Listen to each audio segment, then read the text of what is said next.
राजस्थान सरकार की एक इंजीनियर को 4 जनवरी को एक कार्यक्रम के दौरान राष्ट्रपति द्रौपदी मुर्मू के सुरक्षा प्रोटोकॉल का उल्लंघन करने और उनके पैर छूने की कोशिश करने के मामले में शुक्रवार को निलंबित कर दिया गया। लोक स्वास्थ्य यांत्रिकी विभाग ने गृह मंत्रालय के हस्तक्षेप के बाद इंजीनियर को निलंबित कर दिया। विभाग के मुख्य इंजीनियर प्रशासन के आदेश में कहा गया है कि विभाग के कनिष्ठ इंजीनियर अंबा सियोल ने 4 जनवरी को रोहत में स्काउट गाइड जम्बोरी के उद्घाटन कार्यक्रम में राष्ट्रपति के पैर छूने की कोशिश कर प्रोटोकॉल को तोड़ा है, लिहाजा उन्हें राजस्थान लोक सेवा नियमों के तहत तत्काल प्रभाव से निलंबित किया जाता है। सियोल पानी की व्यवस्था देखने के लिए कार्यक्रम स्थल पर थीं, लेकिन राष्ट्रपति के सुरक्षा घेरे को तोड़ते हुए वो उन अधिकारियों की अग्रिम पंक्ति तक पहुंचने में सफल रहीं जो राष्ट्रपति का स्वागत करने के लिए वहां मौजूद थे। उन्होंने आगे बढ़कर राष्ट्रपति के पैर छूने की कोशिश की, लेकिन राष्ट्रपति के सुरक्षा कर्मियों ने उन्हें रोक दिया। स्थानीय पुलिस ने पूछताछ के बाद उन्हें छोड़ दिया था।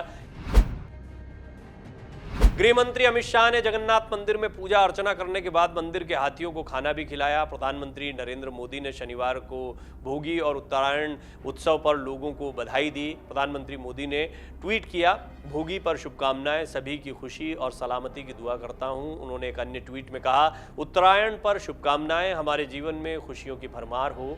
भोगी कई दक्षिणी राज्यों में 4 दिवसीय पोंगल के पहले दिन मनाए जाने वाले अहम फसल उत्सव में से एक है।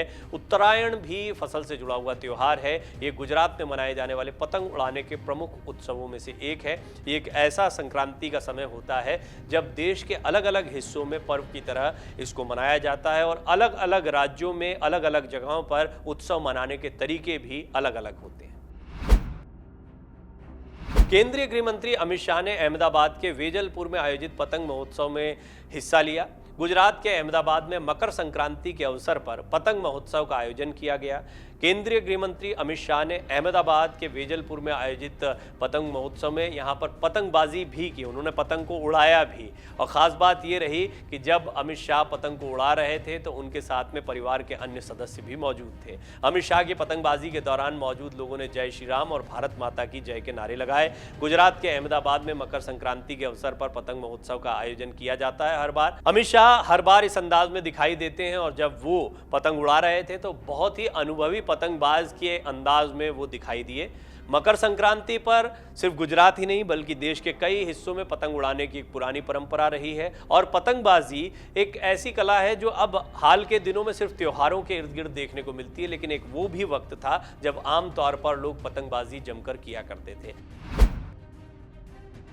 गुजरात में उत्तरायण का पर्व हर्षोल्लास के साथ मनाया जा रहा है। इसके साथ ही गुजरात के मुख्यमंत्री भूपेंद्र पटेल ने भी उत्तरायण के पर्व को मनाया। अहमदाबाद के दरियापुर इलाके के नवा तलिया पोल में सीएम ने भाजपा विधायक कौशिक जैन के घर पर भाजपा कार्यकर्ताओं के साथ पतंगबाजी की और उत्तरायण का जश्न मनाया। गुजरात में उत्तरायण पर्व लोग अपनी छतों पर पतंग उड़ाकर मनाते हैं, इसका लुत्फ उठा रहे हैं। इस बीच गुजरात के सीएम भूपेंद्र पटेल ने भी पतंग उड़ाकर उत्तरायण पर्व मनाया। अहमदाबाद शहर के दरियापुर इलाके में नवा तलिया पोल में बीजेपी कार्यकर्ता के साथ वो पतंगबाजी करते दिखाई दिए। दरियापुर पोल में जैसे ही गुजरात के सीएम छत पर गए, आसपास के लोगों में भी उत्साह देखने को मिला। गुजरात में नई सरकार बनने के बाद ये पहला पर्व है। भूपेंद्र पटेल ने ट्वीट में लिखा कि आप सभी को मकर संक्रांति पर्व की शुभकामनाएं। भगवान सूर्य नारायण की उत्तरायण यात्रा का ये पर्व सभी के जीवन में उन्नति लाए और समाज में सुख समृद्धि और भाईचारे को बढ़ावा दे। मकर संक्रांति यानी पतंग और पतंग के साथ साथ में काइट फेस्टिवल। अलग अलग देशों से आए विदेशी पर्यटक और देश के विभिन्न राज्यों से आए सैलानियों ने पतंगबाजी में अपने हाथ आजमाए। फ्रांस से आए विदेशी पर्यटकों ने कहा कि काइट फेस्टिवल का उनका ये अनुभव काफी अच्छा रहा। वो इस आयोजन में शामिल होकर काफी उत्साहित नजर आए। पर्यटन विभाग की ओर से मकर संक्रांति पर्व पर रविवार को जल महल झील की पाल पर पतंग उत्सव होगा। उत्सव में सैलानी पतंगबाजी का लुत्फ उठाएंगे। सुबह 11 बजे से होने वाले इस उत्सव में जयपुर के नामी गिरामी पतंगबाजों और क्लबों के बीच काइट फेस्टिवल होगा। 4-4 पतंगबाजों की 2 टीमों में पतंगबाजी का कंपटीशन होगा। इस मौके पर पतंग डोर की प्रदर्शनी लगाई जाएगी। साथ ही पतंगबाज एक साथ कई पतंगे उड़ाएंगे। विभाग की ओर से देसी विदेशी सैलानियों को पतंग डोर उपलब्ध कराई जाएगी जिससे वो पतंगबाजी का लुत्फ उठा सकें। संक्रांति पर्व के पारंपरिक व्यंजन दाल की पकौड़ी, तिल के लड्डू और फीणी सैलानियों को परोसी जाएगी। जम्मू कश्मीर में कड़ाके की ठंड जारी है। लगातार हो रही बर्फबारी से जनजीवन अस्त व्यस्त हो गया है। वहीं कश्मीर की राजधानी श्रीनगर में पिछले 24 घंटों के दौरान मौसम की पहली बर्फबारी हुई। श्रीनगर में आसमान से पड़ती बर्फ से बहुत ही मनोरम दृश्य देखने को मिला। पिछले 24 घंटे के दौरान ऊंचाई वाले इलाकों में भारी बर्फबारी हुई है। पूरी घाटी बर्फ की सफेद चादर में लिपट गई है। मौसम विभाग के मुताबिक आज शनिवार को जम्मू कश्मीर और लद्दाख में शुष्क और आमतौर पर बादल छाए रहने की संभावना है। पहले अनुमान लगाया जा रहा था कि 14 जनवरी से घाटी में मौसम में सुधार हो सकता है, लेकिन अब बर्फबारी के साथ साथ बारिश की भी संभावना प्रकट की गई है। लगातार हो रही बर्फबारी से जम्मू कश्मीर में कड़ाके की ठंड पड़ रही है। पर्यटन स्थल पटनी टॉप, नत्था टॉप, गुलमर्ग, श्रीनगर, पहलगाम में हिमपात हुआ। बारिश के कारण जम्मू श्रीनगर हाईवे पर कई जगह भूस्खलन हुआ। इससे यातायात प्रभावित हो रहा है। पहाड़ों में जिस तरीके से बर्फबारी हो रही है, उसके बाद अब जमीनी इलाकों में सर्दी बढ़ने की भी बात कही जा रही है। प्रधानमंत्री नरेंद्र मोदी की सोने की मूर्ति चर्चा में है। बॉम्बे गोल्ड प्रदर्शनी में एक कलाकार ने 156 ग्राम सोने की मूर्ति बनाई है। इस सोने की मूर्ति का वीडियो वायरल होने के बाद लोगों ने कहा, प्रधानमंत्री मोदी की लोकप्रियता मेगा स्टार अमिताभ बच्चन और रजनीकांत से भी ज्यादा है। पीएम मोदी की सोने की मूर्ति का वीडियो 2 दिन पहले हुए बॉम्बे गोल्ड प्रदर्शनी का है। मोदी की सोने की मूर्ति घूमती हुई दिखाई दे रही है। इसके नीचे मूर्ति का वजन 156 ग्राम लिखा है। विशेषज्ञों का मानना है कि इतने कम सोने में इतनी खूबसूरत मूर्ति बनाना कलाकार की कलाकारी है। हालांकि कलाकार के नाम की जानकारी वायरल वीडियो में नहीं दी गई है। यूजर्स ने ट्विटर पर पीएम मोदी की सोने की मूर्ति को शेयर करते हुए लिखा कि अमिताभ बच्चन और रजनीकांत जैसे दुनिया भर के लोकप्रिय लोगों की मोम की मूर्तियां ही बनी है। मोदी ने इनको भी पीछे छोड़ दिया है, इसलिए उनकी सोने की मूर्ति बनी है। सर्राफा व्यापारी ने इसे मुंबई से ऑर्डर देकर बनवाया है। AIMIM चीफ असदुद्दीन ओवैसी ने राहुल गांधी पर जमकर हमला बोला। ओवैसी ने राहुल गांधी के इस बयान पर निशाना साधा कि उन्हें ठंड से डर नहीं लगता। ये कांग्रेसी नेता 50 साल के हैं और कह रहे हैं कि उन्हें ठंड से डर नहीं लगता। 50s वो कह रहे हैं कि उन्होंने ठंड को मार डाला है। जो बेचारा सड़क पर सोता है वो सोचेगा कि उस नेता को क्या हो गया है। वो दावा कर रहे हैं उसने खुद को मार डाला है। वो दावा कर रहे हैं कि वो है ही नहीं जो वो थे, तो क्या वो एक जिन्न है। ओवैसी ने कहा कि जब लीडर कहते हैं कि उन्होंने खुद को मार डाला तो फिर यात्रा में कौन था। AIMIM चीफ ओवैसी ने कहा कि उनकी पार्टी पीएम मोदी से उनके मजबूत इलाकों में लड़ेगी, न कि बीजेपी के मजबूत इलाकों में। असदुद्दीन ओवैसी के बयान का ये वीडियो सोशल मीडिया पर काफी वायरल हो रहा है। कई लोगों ने इस वीडियो को शेयर किया है। ओवैसी कहते हैं न तो वो प्रधानमंत्री बनने का सपना देख रहे हैं और न ही उन्हें पद की इच्छा है।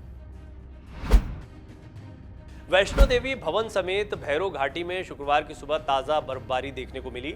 इस नज़ारे का भवन पर आए श्रद्धालुओं ने काफ़ी लुत्फ उठाया। वो इस खूबसूरत नज़ारे को अपने मोबाइल कैमरे में कैद करते हुए नजर आए। भवन से मिली जानकारी के अनुसार बर्फबारी के चलते श्राइन बोर्ड प्रशासन द्वारा वैष्णो देवी यात्रा के मार्ग से बर्फ हटाने के निरंतर प्रयास किए जा रहे हैं, ताकि दर्शनों के लिए आने वाले श्रद्धालुओं को किसी तरह की परेशानी का सामना न करना पड़े। जम्मू कश्मीर में माता वैष्णो देवी मंदिर के आसपास के इलाके में शुक्रवार को बर्फबारी हुई। बर्फबारी से वैष्णो देवी मंदिर के आसपास का समा भी सुहाना हो गया। इससे संबंधित एक वीडियो तेजी से वायरल हो रहा है। इस वीडियो में जो नज़ारा दिख रहा है उसे देखकर ऐसा लग रहा है मानो कुदरत वैष्णो देवी मंदिर का बर्फ से श्रृंगार कर रही हो। हालांकि जम्मू कश्मीर के कुछ इलाकों में तेज बर्फबारी और बारिश की वजह से राज्य में यातायात बुरी तरह से प्रभावित हुआ है। खराब मौसम को देखते हुए राज्य में हेलीकॉप्टर सेवा और बैटरी कार सेवा निलंबित है। रक्षा मंत्री राजनाथ सिंह चीड़बाग स्थित शौर्य स्थल पहुंचे। यहां उन्होंने शौर्य स्थल का लोकार्पण किया और बलिदानी सैनिकों को श्रद्धांजलि अर्पित की। उत्तराखंड वॉर मेमोरियल ट्रस्ट की ओर से बनाए गए इस शौर्य स्थल पर प्रदेश के सभी बलिदानी सैनिकों के नाम अंकित हैं। बीते दिसंबर माह में उत्तराखंड वॉर मेमोरियल ट्रस्ट ने शौर्य स्थल को सेना को हस्तांतरित कर दिया। शौर्य स्थल का लोकार्पण करने के बाद रक्षा मंत्री अब शहीद जसवंत सिंह मैदान में वेटरन रैली में हिस्सा लेते भी दिखाई दिए। इसके बाद वो पूर्व सैनिकों और वीर नारियों को संबोधित करेंगे। वो सोल ऑफ स्टील अभियान की भी शुरुआत करेंगे। रक्षा मंत्री राजनाथ सिंह के साथ ही CDS जनरल अनिल चौहान भी दून पहुंचे। CDS बनने के बाद जनरल चौहान का ये पहला दून दौरा है। इससे पहले मुख्यमंत्री पुष्कर सिंह धामी, डोईवाला विधायक बृजभूषण गैरोला, कैंट विधायक सविता कपूर, जिलाधिकारी सोनिका, SSP दिलीप कुमार आदि ने जौली ग्रांट एयरपोर्ट पर रक्षा मंत्री राजनाथ सिंह का स्वागत किया। डाउनलोड करें अमर उजाला ऐप और पाएं खबरें लगातार। अगर आप ये वीडियो YouTube पर देख रहे हैं तो हमारे चैनल को सब्सक्राइब करें और बेल आइकन को दबाना ना भूलें। अगर आप Facebook पर ये वीडियो देख रहे हैं तो हमारे पेज को लाइक करें।